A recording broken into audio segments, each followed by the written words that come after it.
By the late 2nd century BCE, the Roman Republic had become a military steamroller. They were pushing relentlessly eastward, carving out a permanent footprint in Asia Minor.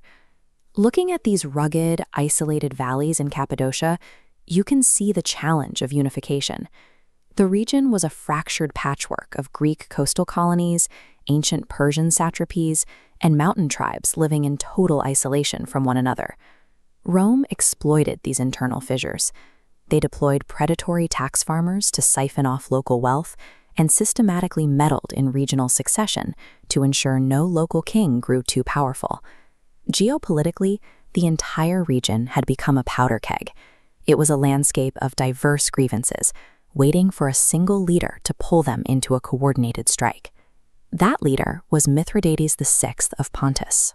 He stepped into this power vacuum with a specific, cold realization that Roman expansion could only be countered if he could convince these disparate cultures to see themselves as a single anti-Roman front. His power was anchored here, at the capital of Sinope. This peninsula on the Black Sea coast provided a natural fortress where he could build his military and naval strength in relative safety. His early life was defined by a fear of assassination. Having seen his own father murdered, Mithridates began a daily ritual of microdosing lethal poisons, hoping to build a biological immunity to any future attempt on his life. He also mastered the politics of communication. He famously learned 22 different languages, allowing him to issue orders and negotiate directly with every faction in his domain without ever relying on an interpreter who could betray him. The challenge was how to use this paranoid intellect to forge a coalition.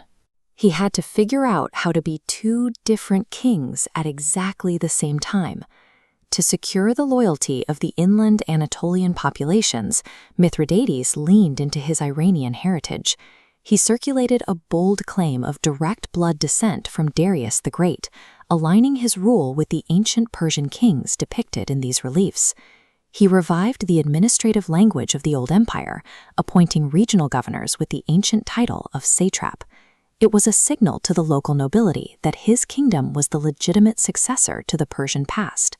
He also connected with the region's spiritual bedrock, supporting ancient Zoroastrian traditions and the secretive cults of Mithra gathering in underground temples like this one. By embracing these traditions, he won the unwavering loyalty of the inland Anatolian and Cappadocian populations. To them, he wasn't a conqueror. Instead, he was their true, rightful king. But inland loyalty only provided the soldiers. To truly threaten Rome, Mithridates needed the massive wealth and the advanced naval power of the coastal Greek cities. To win them over, he adopted a completely different persona. He presented himself to the Greeks as the ultimate liberator, styling his image after the greatest Greek conqueror of all, Alexander the Great. His statues reflected this shift, trading Persian titles for Greek mythological symbols. This bust shows Mithridates wearing the lion skin of Hercules, a visual shorthand for a Hellenic hero king. He used his coinage as mass media. The portraits featured the sweeping anastola cowlick iconic to Alexander and a dynamic upward gaze. This was a radical break. Predecessors were depicted with traditional beards and static poses. Mithridates looked young, energetic, and revolutionary.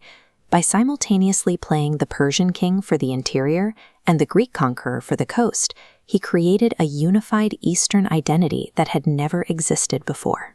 In 88 BCE, this massive new coalition struck. In a single, coordinated day of violence across Asia Minor, Mithridates orchestrated the massacre of roughly 80,000 Romans and Italians. The Republic was stunned.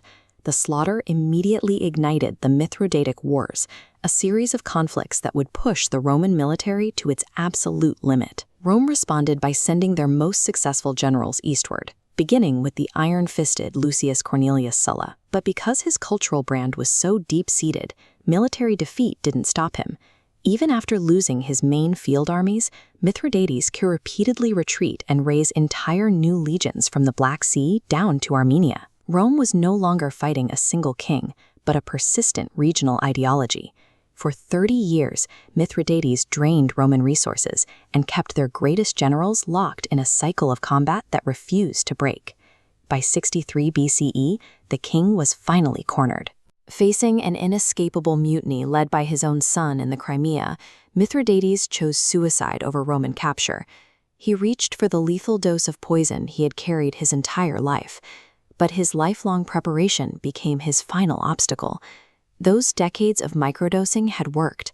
He was completely immune to the poison. The king who feared being poisoned could not be killed by it. Ultimately, he had to order his own bodyguard to run him through with a sword. Rome had finally won.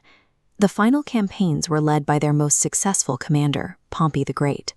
But the cost of this victory revealed the final irony of Mithridates' life. His 30-year resistance convinced Rome that they could never leave the East to its own devices. They were forced to build a permanent, massive military and administrative presence in the region, just to prevent another Mithridates from rising. As Pompey consolidated his victory, Rome officially annexed Pontus, Cilicia, and Syria into the Republic. Mithridates' lifelong mission was to purge the East of Roman influence. In the end, his resistance provided the justification and the military infrastructure Rome needed to finalize their permanent domination.